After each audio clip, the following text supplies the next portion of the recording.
हमारे सामने मीना जी है, इनको हम लोग प्यार से दीदी कहते हैं।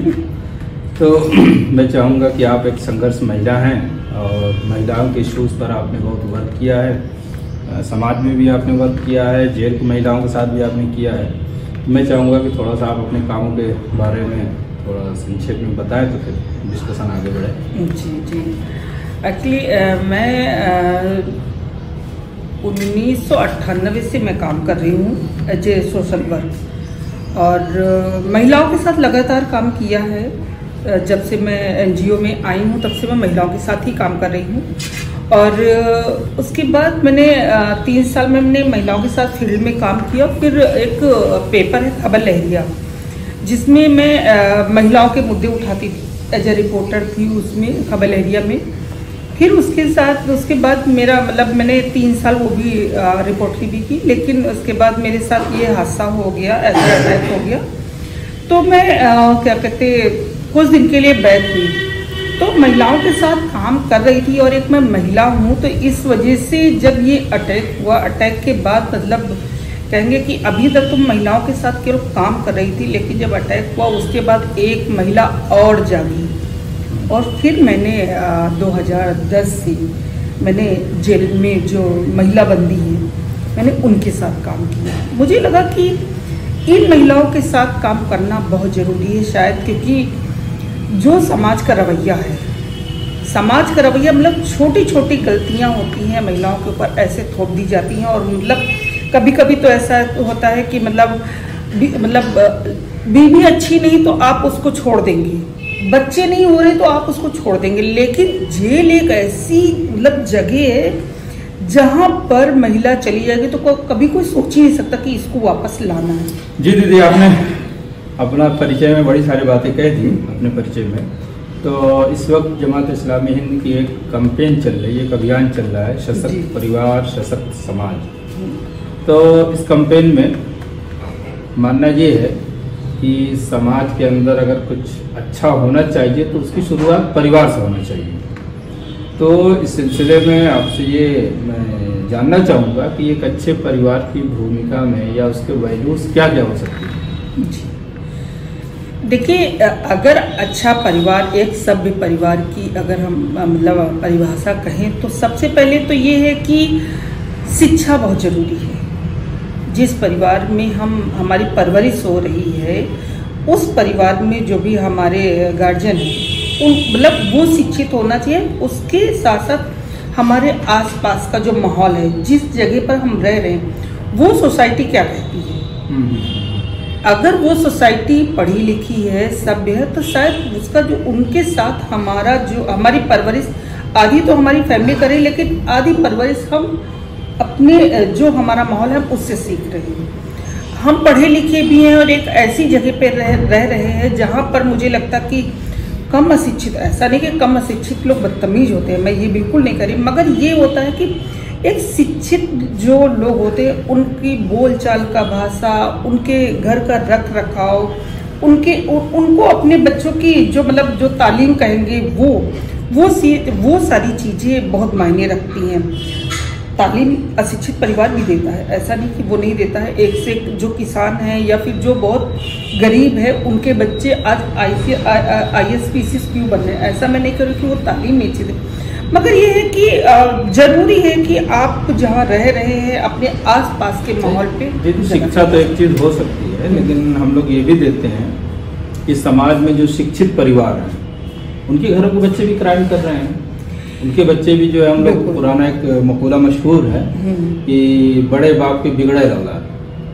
तो ये ऐसा नहीं लगता कि शिक्षा जो देनी चाहिए या जो उनको मिलनी चाहिए तो वो शिक्षा उनको संस्कार के रूप में नहीं मिल पा रही है। देखिए, मुझे लगता होता क्या है कि जब तक के बच्चा आपका 10 या 12 साल का है तब तक तो आप आपका जो बच्चे का कंट्रोलिंग पावर है वो आप अपने हाथ में लिए हैं। वही कंट्रोलिंग पावर अगर आप बच्चा 18-20 साल का हो रहा, अगर वही कंट्रोलिंग पावर आप लिए रहेंगे तब तो बच्चा आपका नहीं बिगड़ेगा। अगर बिगड़ रहा है तो आप उसको किसी ना किसी तरह एडजस्ट करें। दूसरी चीज़ है कि कि बच्चा जब 14 साल का हो रहा है तो आप ये मत कहिए कि आप ये अगर कोई गलत काम कर रहे हैं मुझसे बताएंगे तो मैं तुमको डांटूंगी, ऐसा मत कहिए। बस एक वैसे आप हमको शेयर कीजिए, जो चीज़ गलत है हम आपको बताएंगे बेटा ये गलत है और ये सही है। और अगर वो नहीं मानता है तो उसको किसी न किसी तरीके से हम उसको समझाने की कोशिश करेंगे। और जो आपने बात कही, बात सही है कि एक पैसे का नशा जैसे कहेंगे कि पैसे का नशा है तो आप कुछ भी कर रहे हैं, मतलब मेरे पापा तो ये हैं, मैं कुछ भी और एक ये भी चीज, चाहे चोरी 1 पैसे की हो, चाहे चोरी 1000 की हो, माँ बाप को वो चीज सिखानी चाहिए, बेटा चोरी मतलब चोरी। जब तक आप ये नहीं सिखाएंगे, आपने एक को मारा, चलो कोई बात नहीं, अरे हम अपने पापा से कह के ये करवा, उस जगह पर आपको एकदम कहना चाहिए आपने मारा है, आपको पनिशमेंट मिलना चाहिए। शायद वो जगह पर आप उसको रोक देंगे तो आगे जो बड़े क्राइम हो वो नहीं। दीदी इस पर हम लोग बात कर रहे हैं कि जैसे आपने अभी परिवार के सिलसिले में कहा, तो ऐसा नहीं लगता कि आज जो इतनी भागदौड़ की जिंदगी है और कहीं न कहीं महिलाओं पर जो है आर्थिक बोझ भी बढ़ता जा रहा है, जिसके वजह से परिवार को जितना समय देना चाहिए नहीं दे पा रहे, तो उसके वजह से ये होता है कि जब बच्चा जो है माँ बाप से दूर होता है, उसको समय नहीं मिल पाता है, तो उसके अंदर जो संस्कार डेवलप होना चाहिए वो नहीं हो पाता है। देखिए, मतलब मैं आपकी बात से सहमत भी हूँ और नहीं भी सहमत हूँ, दोनों चीज़ें हैं। देखिए, जैसे आपने कहा कि आज की लेडीज पे बहुत ज़्यादा आर्थिक क्या कहते हैं दबाव है, क्योंकि परिवार का हर एक सदस्य कमा रहा है और कमाने के लिए उसको बाहर जाना पड़ रहा है। बच्चे स्कूल गए, स्कूल से आने के बाद घर पे कोई गार्जियन नहीं है, बच्चे अकेले रह रहे हैं। मुझे लगता है कि ये चीज जरूरी नहीं है कि गार्जियन वहाँ हो तभी बच्चे सुधरेंगे। बच्चों की वो जो नींव होती है, जैसे कहते हैं हम इंग्लिश मीडियम बच्चों को शुरू से पढ़ाएंगे तभी उनकी जो है पढ़ाई आगे अच्छी जाएगी। शायद बच्चे, देखो हम 5 साल के बच्चे को तो छोड़ के आएंगे नहीं जी, चाहे घर की स्थिति चाहे जितनी खराब हो। हम 10 साल के बच्चे को तो छोड़ के आएंगे, जब तक वो बच्चा 11-12 साल का नहीं हुए तब तक हम बच्चे को छोड़ के नहीं आएंगे।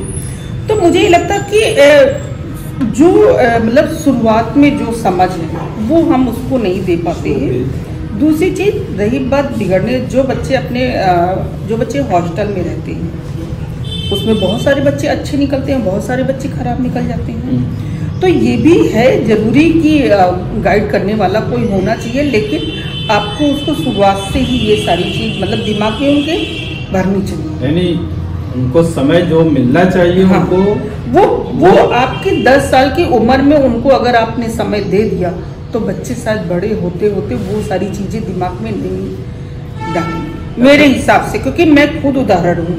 जी। मैं अपने बच्चों को छोड़ के आती थी और मैं कहती थी कि जब तक मैं ना आ जाऊँ दरवाजा खोल के बाहर मत जाना। आज मैं यहाँ 12 घंटे रहती हूँ, लेकिन मैं आज भी मेरे बच्चे मतलब जबकि 18-20 साल के मेरे बच्चे हो गए, लेकिन तब भी अगर कहीं जाना है तो मुझसे पूछ के ही जाएंगे, मम्मी मैं इस जगह जा रहा हूँ, मैं इतने बजे आ जाऊँगा। दीदी ऐसा नहीं लगता कि आज जो ये टेक्नोलॉजी जिस दौर में हम जी रहे हैं, टेक्नोलॉजी का दौर है, इसमें जो हमारी पुरानी परंपराएं थी या पुराने जो समाज से इंटरेक्शन का जो जरिया था, ये था कि बच्चे शाम में सुबह में खेलने निकलते थे एक दूसरे के साथ, मतलब एक तरीके से सामाजिकरण उनका होता था खेल के जरिए से और दूसरे के जरिए।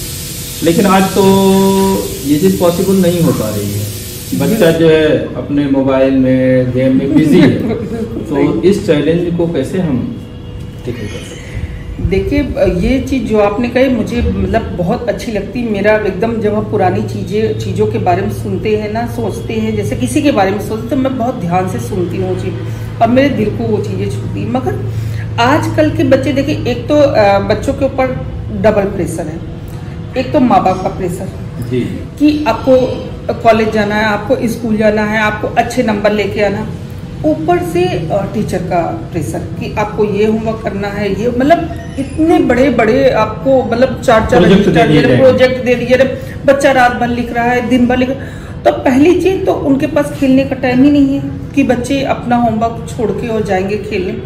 दूसरी चीज है कि जो आपने बताया कि टेक्निकल चीजें जो बहुत सारी आज वाले बच्चा थोड़ी देर के लिए टाइम पा रहा तो लगता कि अच्छा थोड़ी देर यार कम से कम गेम ही खेल ले, अच्छा थोड़ी देर वो मोबाइल। दूसरी चीज जो आपने खेलने वाली बात कही, आज का दौर इतना खराब हो चुका है, इतना मतलब गलत हो चुका है कि माँ बाप खुद नहीं चाहते कि बच्चा हमारा बाहर निकल खेलने जाए।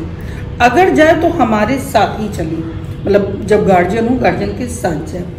तो मुझे लगता है जो पुराना मतलब इस बच्चों को ये कैसे हटाए, इससे थोड़ा दिमाग, क्योंकि सारी चीज़ें तो इसमें हैं। आप ऑनलाइन कुछ मतलब खरीदारी करो, आप ऑनलाइन बिल जमा करो, मतलब इसमें अच्छी चीजें भी हैं और बुरी चीजें भी हैं, लेकिन जो लोग दिमाग में लाते हैं वो बुरी चीजें जल्दी होने के नाते जो है कैसे इसको आप टेकल करेंगे, आपके भी बच्चे हैं। बिल्कुल बिल्कुल नहीं, देखिए हम तो अगर हम साफ शब्दों में कहें तो हम तो भैया ये कहते भैया ये चीज़ नहीं है, आप ऐसा करो ऑर्डर कर दो। आज तो मुझे तो बहुत आसान लगता है, इसलिए मैं बच्चों को ज़्यादा ये नहीं फोर्स करती कि नहीं मोबाइल ना चलाओ। नहीं, मोबाइल चलाना अलग चीज़ है, लेकिन चूंकि आपके बच्चे बड़े हो गए हैं। हाँ, मेरे बच्चे बड़े हो गए हैं, इसलिए मुझे नहीं लगता जो है जो आपसे छोटे आपके मतलब सरपरस्ती में जो लड़कियां होंगी, महिलाएं होंगी, तो उनको क्या सजेस्ट करेंगे आप? देखिए उनको सजेस्ट तो ये करेंगे कि अभी जो आपकी एक उम्र है, आप लोग का आप पढ़ाई पे ध्यान दो, अपने माँ बाप की बातों पे ध्यान दो, और वो मोबाइल छोड़ के ये सारी चीज़ें कैच करो कि आज जब मतलब दुनिया में हो क्या रहा, जनरल नॉलेज लो। ऐसे इसमें तो हर एक चीज़ चाहिए, लेकिन आपको वो सारी चीज़ें लेने की जरूरत जो चीज़ें इस पे नहीं मिलेंगी। इंसान का सामाजिक करण तो समाज से हो, बिल्कुल, इससे नहीं उसका जो है अभिन्न अंग कहेंगे या एक बेहतरीन यूनिट कहेंगे वो परिवार होता है। परिवार और परिवार ही हमारा बिखर रहा है। बिल्कुल, और सही बात कह रहे हैं। इसकी वजह से ये जिसे बच्चे स्कूल से आए, माँ बाप वहाँ से आए, ऑफिस से आए, बच्चे अपने उसमें लगे, माँ बाप भी थके हैं, चलो अच्छा भैया खाना बना दो, खिला दो। मतलब ये नहीं कि आओ बेटा बैठो हमारे पास, आज क्या हुआ, क्योंकि इतना लोग अपनी ही जिंदगी में उलझ गए कि बच्चों पे भी लगता भैया अच्छा ठीक वही ना, एक तो जिम्मेदारी भैया पढ़ लो, पढ़ के कुछ बचो, हम अपने कर्तव्य से पूरी जी। क्योंकि इतनी जिम्मेदारियां हैं इंसान पे, मतलब चार चीजें कहाँ से कैसे सोच पाएगा। लेकिन मुझे लगता है कि वो जिम्मेदारियों को अलग रख कर और बच्चों पे फोकस करना चाहिए, समय देना चाहिए, क्योंकि वो हमारी मतलब अभी आज हम यंग हैं तो हम ये सारी चीज़ें, लेकिन आगे आने वाली पीढ़ी जो है वो हमारे बच्चे ही हैं जी। अगर हम उन पे ध्यान नहीं देंगे तो शायद हम फिर जब हमारी और भी उम्र हो जाएगी तो फिर हम कुछ नहीं कर सकते। दीदी एक बात जिससे आप भी पीड़ित हैं कि जो घरेलू हिंसा होती है, जिनसे वजह होता है, तो क्या हर समाज में ये चीज़ बढ़ रही है, हर परिवार में लगभग ये कुछ न कुछ आती रहती है। इसको कैसे हम लोग जो है इससे फेस करें, कैसे दूर होंगे? देखिए आप इसे इसको अच्छी तरीके से बता पाएंगे। देखिए अगर मैं बोलूँगी तो देखो मैं बहुत सटीक वाला बोलती हूँ, क्योंकि मैं पीड़ित हूँ, तो मुझे ये पॉलिश करना एकदम नहीं आता है जी। मुझे तो लगता है जिस तरह की हिंसाएं बढ़ रही हैं, लोग कहते हैं कि हम पैसे भी कमा रहे तब भी हम घर में जाके लात खा रहे हैं। हम क्यों लात खा रहे हैं यार?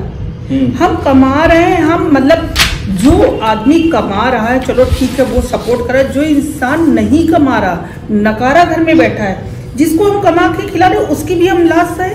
मुझे तो लगता है बिल्कुल ऐसे इंसान से एकदम अलग हो जाना चाहिए, एकदम अलग होना मसले का हल नहीं है। नहीं, क्यों नहीं हल है भैया? हम क्यों तुमको कमा के खिलाएंगे? ठीक है, क्यों कमा के खिलाएंगे? और कमा के खिलाएंगे तो हम मार नहीं खाएंगे। हम कमा जैसे तुम हुक्म चलाते हो मेरे ऊपर कि मैं कमा के लाया हूँ, हुक्म ना चलाओ, तो मैं कमा के लाऊं, तुम्हारा हुक्म नहीं मैं नहीं। यहाँ देखिए परिवार में तो अगर हुक्म चलाने की बात आएगी तो परिवार तो नहीं चल सकता।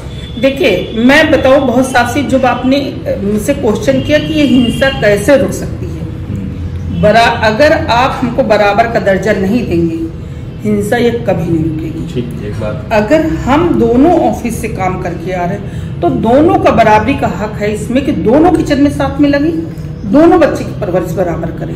ये नहीं कि भैया मैं तो आया हूँ कमा के, भैया मैं तो आदमी हूँ, तुम औरत तो तुम किचन भी देखो, तुम बच्चे भी देखो, सुबह नाश्ता भी दे दो और सुबह टिफिन भी बना कर, ऐसे नहीं चलेगा। और ये होगा तो जाहिर सी बात है आपकी कितनी बार हम मतलब कितना हुक्म सुनेंगे यार, हम भी इंसान है, हमारा भी माथा पिड़ गया, तो बस फिर वही जगह पर आप लात मारेंगे तो फिर हम भी कुछ ना कुछ करेंगे जी। हम मार तो नहीं सकते आपको कि भैया पलट के आपको मारेंगे, तो ये समझदारी से काम ले।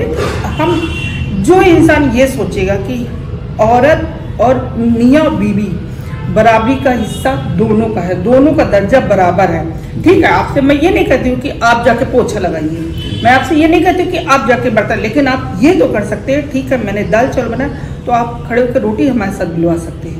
मैं आपसे ये नहीं कहती कि आप जाकर सुबह उठ के क्या कहते हैं पोछा लगाइए, लेकिन अगर मैं पोछा लगा रही हूँ तो बच्चे का टिफिन आप बना सकते हैं। जब तक ये नहीं होगा तो ये हिंसा नहीं रुक सकती। बहुत खुले शब्दों में बता रही हूँ। ये तो उन लोगों के लिए जो दोनों काम कर रहे हैं, जो दोनों मियाँ बीवी काम कर रहे हैं। नहीं, जो दोनों मियाँ बीवी काम कर रहे हो। दूसरी चीज एक ये भी ना है, देखिए हमारे समाज में हम औरतों को शुरू से ये सिखाया जाता है पति परमेश्वर है, वो चाहे मारे, चाहे गाली दे, चाहे भूखा मार डाले, लेकिन परमेश्वर है।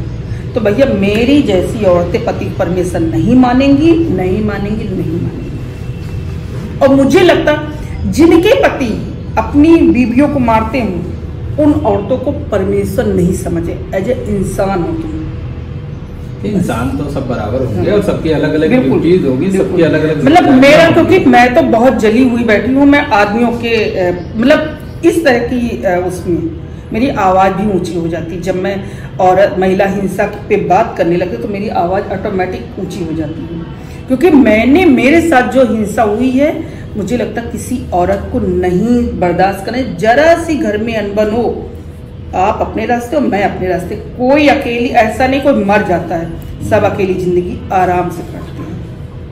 तो सॉरी मैंने बहुत तेज बोल दिया हो, लेकिन फिलहाल मेरे ऊपर जो बीती मैं वो बोले हो, वो मुझे लगता है सारी औरतों के लिए है। दीदी ये जो है, हम जब महिला की बात करते हैं या फिर परिवार की बात करते हैं, सबकी अलग अलग जिम्मेदारियां होती हैं और उस जिम्मेदारियों को जो है सबको निभाना भी चाहिए। और जैसे हम ये बात करते हैं दूसरे के लिए, जब हम बात करते हैं तो हम भी परिवार के हिस्सा होते हैं, हम भी बाप बनते हैं, हम भी माँ बनती हैं, मतलब अलग अलग जिसकी जिम्मेदारियां हैं, कोई चाची है, कोई चाचा है, वगैरह वगैरह। तो अगर इसकी शुरुआत हम वहाँ से करें कि अपने बच्चों को, अपने भतीजों को, अपने भांजों को, भांजियों को इस तरीके से चीज़ों को एजुकेट करें कि ये परिवार के संस्कार हैं, ये परिवार के वैल्यूज़ हैं, इसलिए कि घर बर्बाद होगा तो हर कोई डिस्टर्ब होगा। बिल्कुल। तो उस सिलसिले में हमको लगता है कि वहीं से उनको एजुकेट करना चाहिए। देखिए होता क्या है, चाहे वो चाचा हो चाहे वो दादा हो, जैसे हमारे आप मान ली हमारा आपका रिश्ता बहुत अच्छा है, भाई आप हमारे देवर हैं, आप हमारे जेठ हैं, या फिर आप हमारे परिवार के कोई भी हैं, हमारा आपका रिश्ता बहुत अच्छा है और आप हमें मान सम्मान देते हैं। और जाहिर सी बात है अगर आप कोई मान सम्मान देंगे तो हम पागल तो नहीं हैं, हम भी आपको उतना ही मान सम्मान देंगे। और वही सारी चीज़ें हमारे बच्चे देखते आ रहे हैं। जी, जो हम करेंगे पलट के बच्चे करेंगे हमारे वही।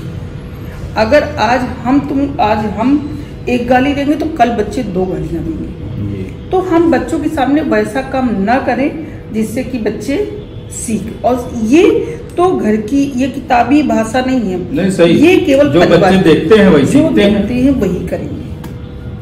मेरा ये मानना कि बच्चे जो हैं वो तो परिवार की ही जिम्मेदारी है कि बच्चों के साथ कैसे बोलना चाहिए, बच्चों के सामने कैसे। जैसे अब मैं छोटी सी कहते हैं कि बड़े लोगों को आप कहना चाहिए, छोटे लोगों को आप नहीं कहना चाहिए, लेकिन मुझे लगता नहीं, अगर आप उसको कहोगे तो उसको और अच्छा लगेगा कि भाई हम छोटे तब भी हमको आप, वो कभी पलट के तुम कह ही नहीं सकता, क्योंकि लखनऊ जैसी जगह में तुमको बहुत बुरा मतलब बहुत गलत मानते हैं, है ना। तो मुझे लगता है कि ऐसे क्यों संस्कार दो कि वो पलट के अपने ऊपर ही है। तो आखिर में दीदी आपसे हम ये जानना चाहेंगे, आपका सुझाव लेंगे कि अच्छे परिवार के लिए क्या सुझाव हो सकते हैं, खासतौर से उन लोगों के लिए जो लड़कियां हैं, लड़के हैं, या इस एज में है कि उनकी शादी होने वाली है या शादी हो गई है। इसलिए देखिए परिवार बिखरता है या परिवार टूटता है तो सिर्फ 2 आदमी का मामला नहीं होता है, बल्कि जो उसके जरिए से पूरा खानदान, दोनों तरफ के लोग डिस्टर्ब होते हैं। और हम ये भी देखते हैं कि आज जो परिवार को बिखरने का विवरण केसेस बहुत ज़्यादा आते हैं, बहुत ज़्यादा आता है, क्योंकि आज उसमें कहीं न कहीं जो है ये भी होता है कि लड़के से ज़्यादा परिवार का रोल होता है उनके बिगाड़ में। तो आप क्या सुझाव देंगे खास तौर से लड़के लड़कियों? देखिए, मैं तो लड़के और लड़के जो युवा पीढ़ी, मैं तो उनको ये बोलना चाहूँगी कि देखिए, आप लोग अगर कॉलेज में हैं या फिर मतलब उच्च क्लास में हैं, तो आप लोगों को ये करना चाहिए कि आप लोग बहुत पढ़ाई पे ध्यान दें, क्योंकि माँ बाप शायद आपके पढ़ा रहे हैं तो किस तरह से पढ़ा रहे हैं। जिनके पास बहुत पैसा है वो तो चलो पैसा आसानी से फीस निकाल ले रहे हैं, लेकिन जो माँ बाप गरीब हैं और वो चाह रहे हैं कि मेरे बच्चे पढ़ जाएं, वो माँ बाप सोचो कैसे मतलब कर्जा लेते हैं, घर द्वार बेचते हैं, जेवर गहना बेचते हैं, केवल इसलिए कि मेरे बच्चे अच्छी पढ़ाई कर ले, ताकि मेरा भविष्य बन जाएगा।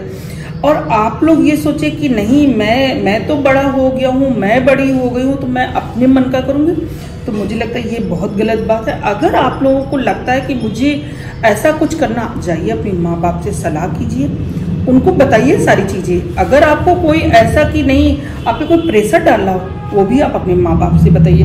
लेकिन ये सोचो कि बिना माँ बाप की मर्जी से, या फिर मैं बड़ा हो गया या मैं बड़ी हो गई, मैं अपने मन का, वो मेरे हिसाब से बहुत गलत बात है। और वो अभी तो अच्छा लग रहा है जब तक कि ये एज है, लेकिन थोड़े दिन बाद वही सारी चीज़ें आपको बिल्कुल एकदम जहर के समान लगेंगी।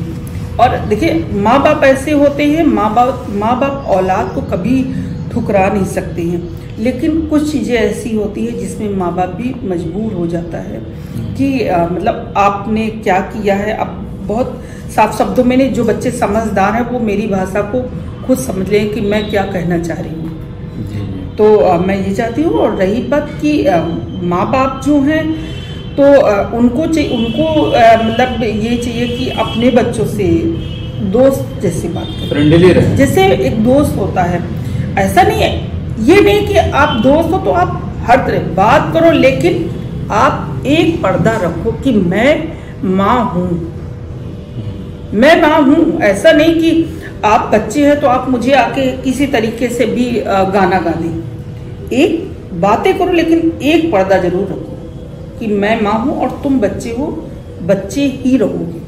तो बातें करो, चीतें करो, उनको सही सलाह दो, सही जानकारी दो, ये सारी चीज़ें दो। मुझे लगता कि मैं आज की जो युवा पीढ़ी है, मैं उनके लिए तो यही कहना चाहती हूँ। और आप लोग माँ बाप के लिए समझो अनमोल हीरा हो, चाहे लड़की हो चाहे लड़का।